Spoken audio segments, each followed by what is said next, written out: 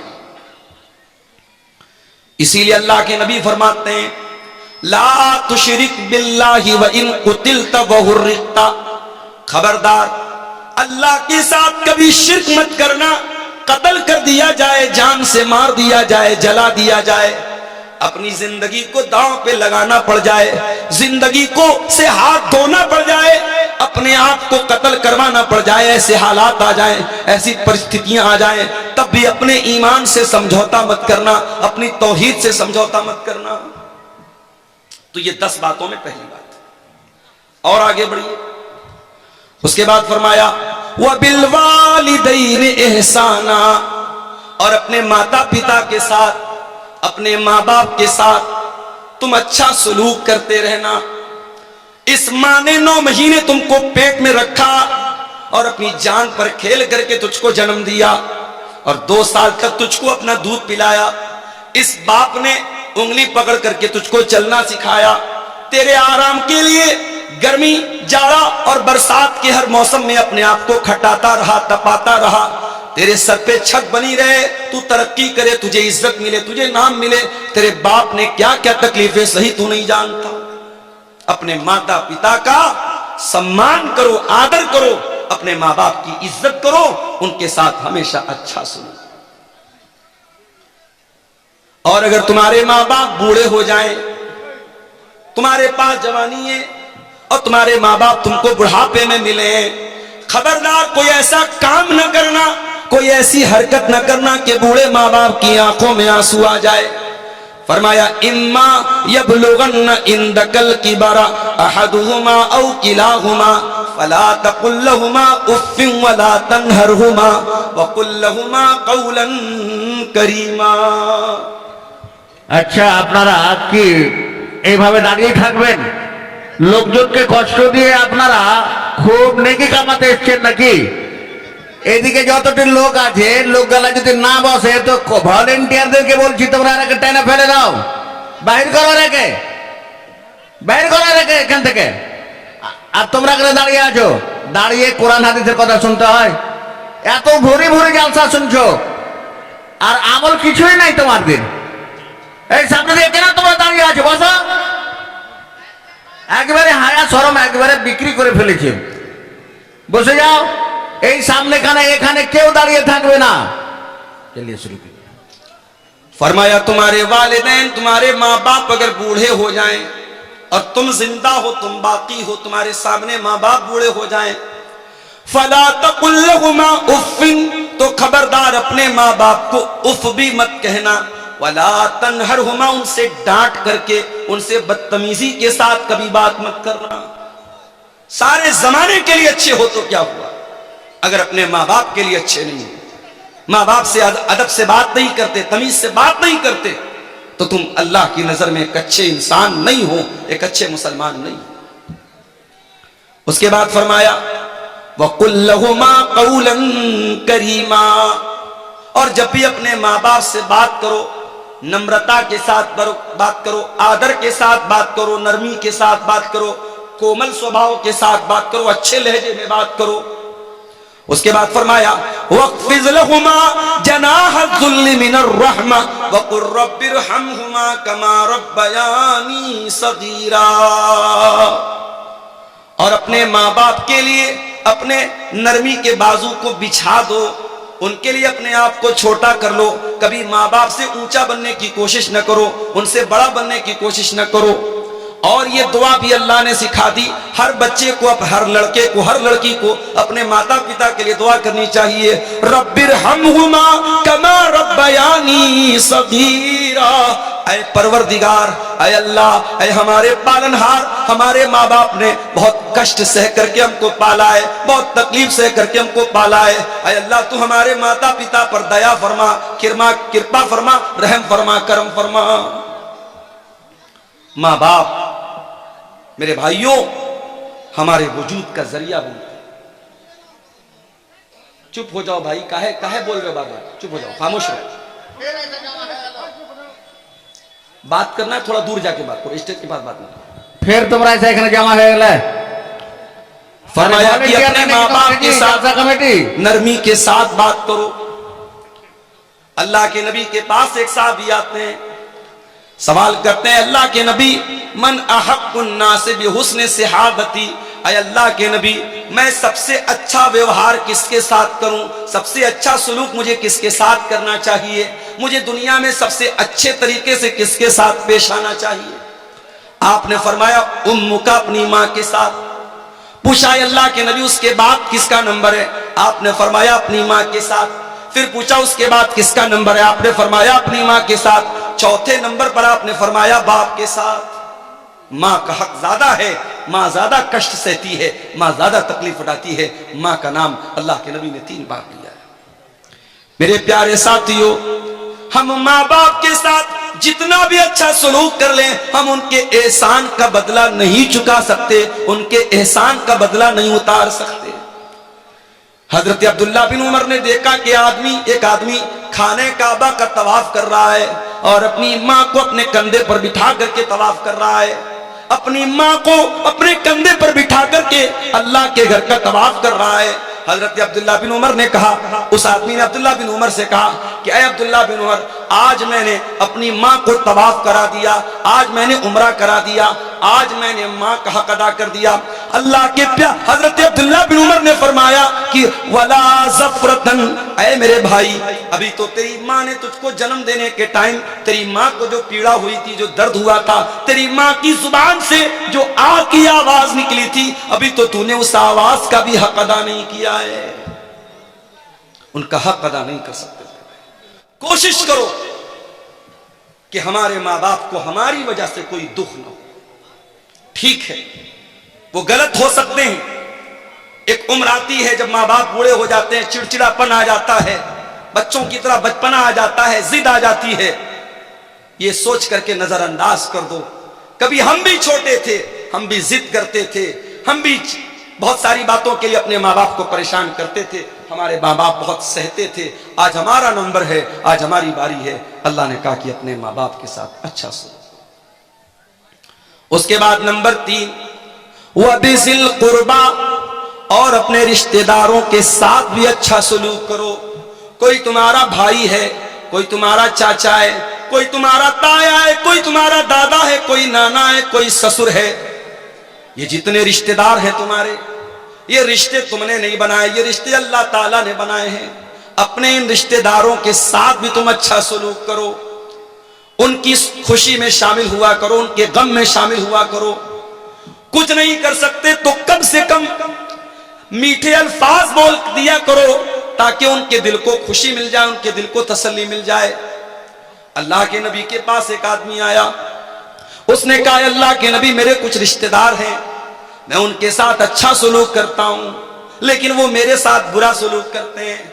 मैं उनके साथ नरमी का व्यवहार करता हूं, वो मेरे साथ बदतमीजी करते हैं। अय अल्लाह के नबी, मुझे क्या करना चाहिए? आपने फरमाया, जैसा तुम बयान कर रहे हो, जैसा तुम बता रहे हो, अगर तुम अपने रिश्तेदारों के साथ ऐसा ही कर रहे हो, फकअन्नमा तुसिफ़ुहुमुल मल्ला, तो तुम उनके मुंह में जहन्नम की आग की राख भर रहे हो। यानी तुम तो अच्छा काम कर रहे हो, लेकिन वो बदतमीजी करके, वो गलत काम करके, वो तुम्हारे साथ गलत सलूक करके अपने आप को जहन्नम का हकदार बना रहे हैं। उसके बाद अल्लाह के नबी ने फरमाया, ऐ मेरे सहाबी, तुम जब तक अपने रिश्तेदार की मदद करते रहोगे, उसका सपोर्ट करते रहोगे, उसके साथ अच्छा सलूक करते रहोगे, अल्लाह का एक फरिश्ता हर वक्त तुम्हारे साथ रहेगा, तुम्हारी मदद करेगा। इसलिए मेरे भाइयों, रिश्तेदारों के साथ अच्छा सलूक किया। जब आप दान देने के लिए निकलें, जब आप ज़कात बांटने के लिए निकलें, जब आप गरीबों की मदद करने के लिए निकलें, तो पहले नजर दौड़ाओ कि मेरे रिश्तेदारों में, मेरे खानदान में, मेरे करीब के लोगों में कहीं ऐसा तो नहीं कि कोई ज़कात का हकदार है, कोई सदका खैरात का हकदार है, कोई मदद का हकदार है, कोई ऐसा है कि हम उसकी सहायता कर सकते हैं, उसकी मदद कर सकते हैं। अगर कोई रिश्तेदार है तो पहले उसकी मदद करो। अल्लाह के प्यारे नबी फरमाते हैं, अस्सदक़तु अला ज़िर्रहिम सिंतान, रिश्तेदार को सदका करने से, रिश्तेदार को दान देने से डबल सवाब मिलेगा। सदक़तुन वसिलतुन, सदका का सवाब भी मिलेगा, दान देने का सवाब भी मिलेगा, और रिश्तेदारी को जोड़ने का भी सवाब मिलेगा। आप लोग तो गांव के रहने वाले हैं, गांव में तो अभी भी बहुत अच्छे हालात हैं, शहर के हालात बहुत बुरे हैं। मुंबई में मैं गया, एक आदमी फ्लैट में रहता है, ग्राउंड फ्लोर से 8-9 फ्लोर के ऊपर उसका रूम है, कमरा है, 20 साल से वो रहता है। उसके पड़ोस में कौन रहता है, उसके पड़ोसी का नाम क्या है, 20 साल में उसको ये जानने की भी कभी तौफीक नहीं हुई। ये बड़े बड़े शहरों का ये हाल है मेरे भाई। कौन जीता है, कौन मरता है, जैसे हम कार से जाते हैं, कोई कुत्ता मरा है, कोई बिल्ली मरी है, हम उसको देखते भी नहीं है। वो हालत आज ही, इंसान इतना खुद गर्ज हो चुका है, इंसान इतना सेल्फिश हो चुका है, इतना स्वार्थी हो चुका है कि आज कौन जी रहा है, कौन मर रहा है, इंसान को इसकी टेंशन नहीं, इसकी चिंता नहीं। इस्लाम मेरे प्यारे भाइयों इतना खुदगर्ज बनने की इजाजत नहीं देता। इस्लाम ये कहता है, तुम दुनिया में अकेले तो नहीं आए हो, एक परिवार के सदस्य बनकर के आए हो, एक फैमिली के मेंबर बनकर के आए हो। जब दुनिया में आंखें खोलते हो, कोई तुम्हारा दादा है, कोई तुम्हारा चाचा है, कोई तुम्हारा ताया है, कोई माँ है, कोई बाप है। इन रिश्तों के बीच में तुम आए हो, इन रिश्तों की कदर किया करो, इन रिश्तेदारों के साथ हमेशा रिश्ता जोड़ा करो। और एक तरीका आपको बताऊं माल में बरकत हासिल करने का। अगर आप ये चाहते हैं कि आपके माल में बरकत पैदा हो, आपके पैसे में बरकत आ जाए, आपके घर में ढेर सारा पैसा आ जाए, आइए आपको एक तरीका बताता हूं। अल्लाह के प्यारे नबी फरमाते हैं, तअल्लमू मिन अंसाबिकुम मा तसिलून बिही अरहामकुम। ओ लोगो, अपने खानदान को पहचानो, अपने रिश्तों को पहचानो, ताकि अपने रिश्तेदारों के साथ तुम अच्छा सलूक कर सको। जब तुम अपने रिश्तेदारों के साथ अच्छा सलूक करोगे, उनको पहचानोगे, उनके खुशी और गम में शामिल हो जाओगे, अल्लाह के नबी फरमाते हैं, फ़इन्नहा महब्बतुन फिल अहली मनसातुन फिल असरी मसरातुन फिल माली। उससे 3 फायदा होगा, 3 बेनिफिट होगा, 3 लाभ होगा। पहला लाभ तो यह होगा कि परिवार में मोहब्बत बढ़ेगी, दूसरा फायदा यह होगा माल में बरकत पैदा होगी, और तीसरा फायदा यह होगा कि आपकी उम्र में अल्लाह बरकत देगा। अगर आप दौलत वाले हैं, अगर आप करोड़पति हैं, अगर आपको अल्लाह ने नवाजा है, अपनी दौलत अपने ऊपर खर्च की तो क्या की, अपने बीवी बच्चों पर खर्च की तो क्या की। दौलत का सही इस्तेमाल तो यह है, अपने बाल बच्चों की जरूरत पूरी करने के बाद, अपनी जरूरत पूरी करने के बाद हम ये देखें हमारे रिश्तेदारों में कौन है जो हमारी मदद का हकदार है, और आगे बढ़ करके किसी गरीब की लड़की की शादी करा दें, किसी का घर टूट रहा है उसका टूटा हुआ घर बना दें, किसी की मदद कर दें। मेरे प्यारे साथियों, ये तीसरा हक है जो अल्लाह ताला ने इस आयत में बयान किया, वह बिज़िल कुर्बा, अपने रिश्तेदारों के साथ भी तुम अच्छा सलूक करो। उसके बाद फरमाया, व बिल वालिदैनि ihsanan व बिज़िल कुर्बा वल यतामा, और यतीम के साथ तुम अच्छा सलूक करो। यतीम किसको बोलते हैं? अनाथ, जिसके बाप का इंतकाल हो गया। दुनिया में इंसान बाप की कदर नहीं करता, लेकिन जब बाप मरता है तब इंसान को महसूस होता है कितनी बड़ी दीवार होता है बाप। जिस बच्चे का बाप इंतकाल कर जाए, जो बच्चा यतीम हो जाए, अनाथ हो जाए। आज मदरसों में देखो अनाथ बच्चे पढ़ते हैं, जिन बच्चों के बाप जिंदा हैं, वो घर से फोन करते हैं, बच्चों की हाल चाल लेते हैं, बच्चों को पैसा भेजते हैं, कभी कभार मिलने के लिए आते हैं, बच्चों को टॉफी देते हैं, सामान दे देते हैं। सोचो उन्हीं बच्चों में जो बच्चा अनाथ है, जो बच्चा यतीम है, वो बेचारा अपने आप को कितना बेबस महसूस करता है। सारे लोगों को प्यार करने के लिए उनका बाप मौजूद है, मेरा कोई बाप नहीं है, मेरे बाप दुनिया में नहीं है। इसलिए अल्लाह ताला यतीम के साथ, अनाथ के साथ अच्छा सलूक करने का हुक्म देता है। फरमाया वल यतामा, और अपने यतीमों के साथ तुम अच्छा सलूक करो। और माशाअल्लाह देखिए, बच्चा लाया है शादी का कोई सामान, कौन दिया बेटा? अम्मी दी। चलिए, अल्लाह ताला जिसने भी इस बच्चे को के जरिए भेजा है, अल्लाह उसके चंदे को कबूल फरमाए और उसके हक में सदका जारिया बनाए। मेरे भाइयों, वल यतामा, यतीम के साथ अच्छा सलूक करो। मैं आपको क्लियर बता दूं, तकरीर के आखिरी 10 मिनट इंशाअल्लाह मैं चंदा भी करूंगा। 2000 रुपया है, किसके नाम से? रफीक आलम साहब ने ये 2000 रुपया दिया है, अल्लाह इनके चंदे को कबूल फरमाए। मेरे भाइयों, यतीम अगर कोई बच्चा है, हो सके तो उसके सर पे हाथ फेर दो। ये दिल का जो दिल की कठोरता है, दिल की नरमी, दिल की सख्ती को अगर नरमी में चेंज करना है तो यतीम के साथ अच्छा सलूक करो। एक सहाबी अल्लाह के नबी के पास आए, कहा अल्लाह के नबी, मुझे अपना दिल बहुत कठोर महसूस होता है, दिल बहुत सख्त महसूस होता है। आपने फरमाया, जाओ इमसा बिरासिल यतीम, किसी अनाथ के सर पर हाथ फेर दो, किसी यतीम के सर पर हाथ फेर दो, किसी यतीम की मदद कर दो, किसी यतीम के खाने का इंतजाम कर दो, तुम्हारे दिल की कठोरता दूर हो जाएगी। आज मसला तो यही है मेरे भाई, हमारे दिल कठोर हो चुके हैं, हमारे दिल सख्त हो चुके हैं। इस दिल में ना अल्लाह की मोहब्बत है, ना रसूल की मोहब्बत है, ना कयामत का डर है, ना आखिरत का डर है, ना जन्नत की तलब है, ना जहन्नम से बचने का जज्बा है मेरे भाई। तो यतीम के साथ अच्छा सलूक। हमारे नबी तो यतीम थे, पैदा हुए तो बाप का साया न था। 6 साल की उम्र में मां के साथ जा रहे थे, रास्ते में मां का भी इंतकाल हो गया। मेरे नबी 6 साल की उम्र में डबल यतीम हो गए, मां भी नहीं, बाप भी नहीं। मेरे नबी से बढ़कर के यतीम की पीड़ा को कौन समझेगा, यतीम के दर्द को कौन समझेगा। इसीलिए अल्लाह के प्यारे नबी फरमाते हैं, अना वकाफिलुल यतीम कहातैन, मैं और यतीम की परवरिश करने वाला, मैं और यतीम को पालने वाला, यतीम का भरण पोषण करने वाला। कयामत के दिन ऐसे आएंगे। आपने अपनी दोनों उंगलियों से इशारा किया। इसलिए यतीम, अगर आपके समाज में, आपके गांव में कोई बच्चा यतीम है, हो सके तो उस यतीम की परवरिश अपने जिम्मे ले लो। नहीं ले सकते, उसके मदरसे का खर्चा अपने जिम्मे ले लो। नहीं कर सकते तो कम से कम देखो कि उसका बेहतर भविष्य बनाने के लिए, उसका अच्छा मुस्तकबिल बनाने के लिए क्या कर सकते हैं आप। यतीम के साथ अच्छा सलूक करो। उसके बाद फरमाया वल जार ज़िल कुर्बा, और अगर तुम्हारा कोई ऐसा पड़ोसी है जो पड़ोसी भी है और रिश्तेदार भी है, पड़ोसी भी है और चाचा भी है, पड़ोसी भी और ताया भी है, पड़ोसी भी है और चचेरा भाई भी है, अगर तुम्हारा पड़ोसी तुम्हारा रिश्तेदार है तो उसके साथ भी तुम अच्छा सलूक करो। और कुछ उलमा का कहना है कि वल जार ज़िल कुर्बा का मतलब